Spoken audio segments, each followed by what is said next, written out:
It was a draw for everyone from kids to the elderly, a lighthearted gathering that quickly devolved into fear and panic. A crowd watching a movie outdoors was attacked by someone shooting fireworks at them.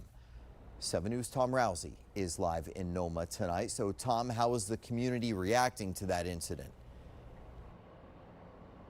Well, they want to see action by police and others in response to this. Scott, let me set the scene for you. Last night, it's around 10 o'clock and Jurassic Park is playing on a screen over there. Over here, you got a lot of people watching the movie. Suddenly, things did not go as planned as a series of 2 sets of fireworks were set off. On Wednesday night, a large group gathered for a weekly early summer movie series at Alethea Tanner Park. But fun turned to chaos when police say fireworks were set off and Roman candles were shot into the crowd. It was loud.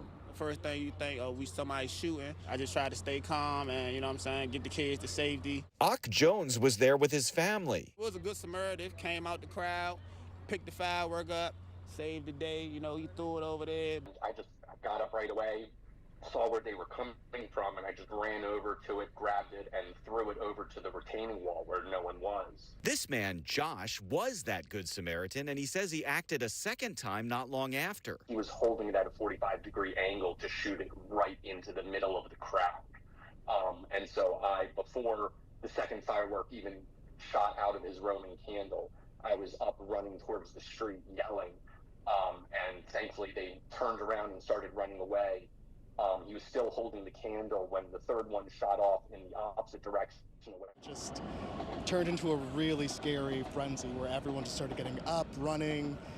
Families, people with dogs, kids were just kind of in panic. Eckington ANC Commissioner Joe Bishop Henchman wrote in a letter posted to X that one person's foot was burned after their blanket caught fire. He says there were 6 suspects who appeared to be teenagers. They probably went home and laughed, but it wasn't funny at all because it was, like I said, it was babies out there, it was elderly people, people with their dogs, all type of things. It feels like a violation. It feels like a really malicious attack for just people who are gathering to build community and have fun. Bishop Henchman wrote that some were concerned police weren't doing enough in response. An MPD commander told him in an email that police are investigating and will add patrols to Tanner Park and the nearby Metropolitan Branch Trail, especially during events. Now, Councilmember Zachary Parker, who represents this area, says next week's planned movie night on Wednesday will go forward as scheduled, and he plans to be here. He also said there were some concerns raised about the way the 911 calls were dispatched for this, so he reached out to D.C.'s Office of Unified Communications for an explanation on how those calls were dispatched. Reporting live tonight in Northeast D.C. in the Eckington neighborhood, I'm Tom Rousey, 7 News.